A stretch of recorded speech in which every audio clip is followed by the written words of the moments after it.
शिव भगवान ने जब देखा कि उनकी पत्नी सती की जो मृतक देह है वो सामने पड़ी है, तो श्री शिव भगवान ने सती को ऐसे बाहों में लिया और रुदन करने लगे, रोने लगे, लाभ करने लगे।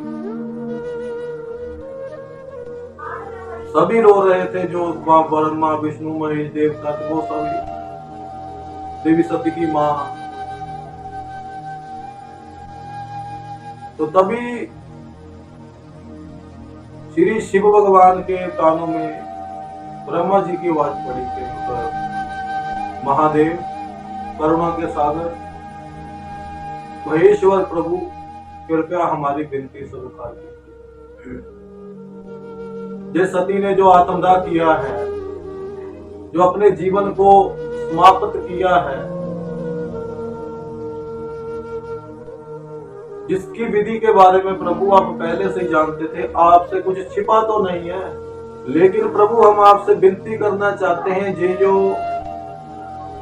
प्रजापति दक्ष है, जो समाज चलाने हेतु, समाज के नियम हेतु हमने इसको दक्ष जो ओहदा था वो दिया हुआ था, अब वीरभद्र ने आपके हुक्म से इसका जो सिर है वो नाश कर दिया। तो कृपया प्रभु, संसार को चलाने के लिए दक्ष का जीवित रहना बहुत जरूरी है।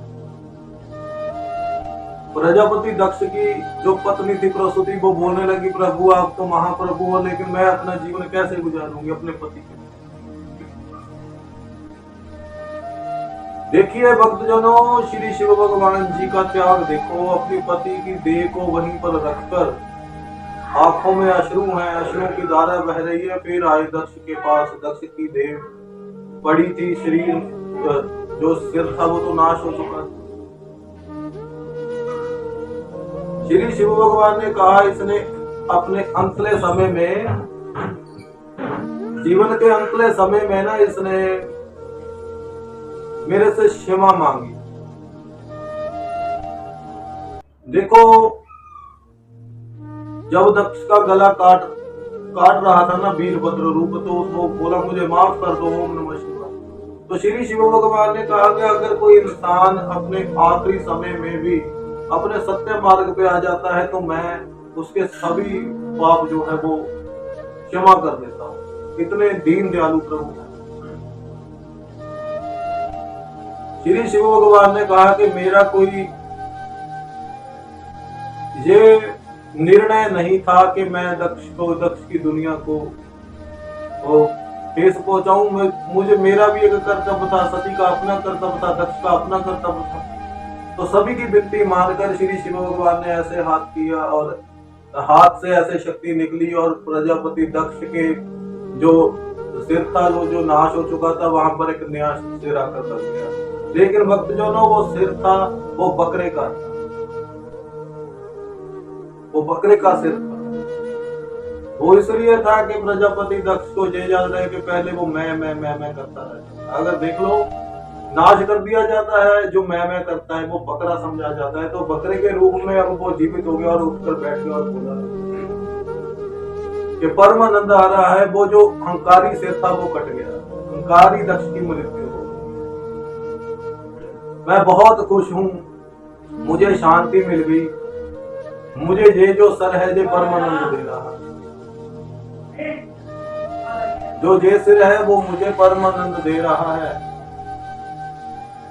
तो प्रजापति दक्ष ने फिर कहा कि मैं सभी से क्षमा मांगता हूं, महादेव आप भी मुझे क्षमा। और कहा कि मुझे कृपया ये वरदान दीजिए महादेव, आज के बाद मैं जो भी यज्ञ करूं आपके आवाहन के बिना, आपके बिना आए वो संपूर्ण ना हो। तो श्री शिव भगवान वैसे सती की और अपना जो मुख था वो सती की ओर कर दिया। अब सती की जली हुई देह वो पड़ी। अब श्री शिव भगवान सती की देह को अपने हाथों में उठा। तो श्री शिव भगवान वियोग में, वैराग में अपना आप भूल जाते हैं कि मैं शिव। वो रुद्र करने लगते हैं, रोने लगते हैं, वो त्याग करने लगते हैं, विरहा में चले जाते हैं। क्योंकि सती ही उनका आधा शरीर थी ना।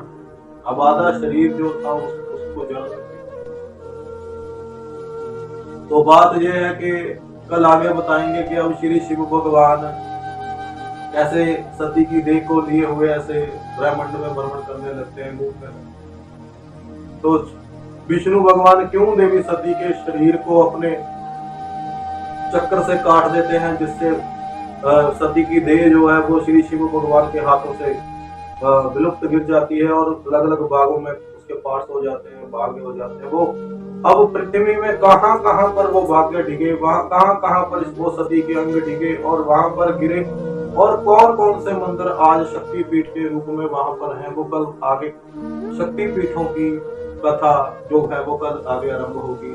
जहाँ आप जाते हो, कोई कहता है कि जहाँ जाते हो नैना देवी, चिंतपूर्णी, चिन्मर्तिका, वैष्णो देवी, ये सारे शक्तिपीठों की कथा कल आगे आरंभ होगी। तो कौन कौन से शक्तिपीठ, कहाँ पर देवी सती की आंख, कहाँ पर नथनी, कहाँ पर हाथ, कहाँ पर पाँव, सारा शरीर जो था वो कैसे कैसे कहाँ कहाँ पर गिरा, वो शक्तिपीठ में आज कौन सी देवियां विराजमान है, किस नाम से विराजमान है, कौन से मंत्र विराजमान है, वो कथा कल आगे रखो।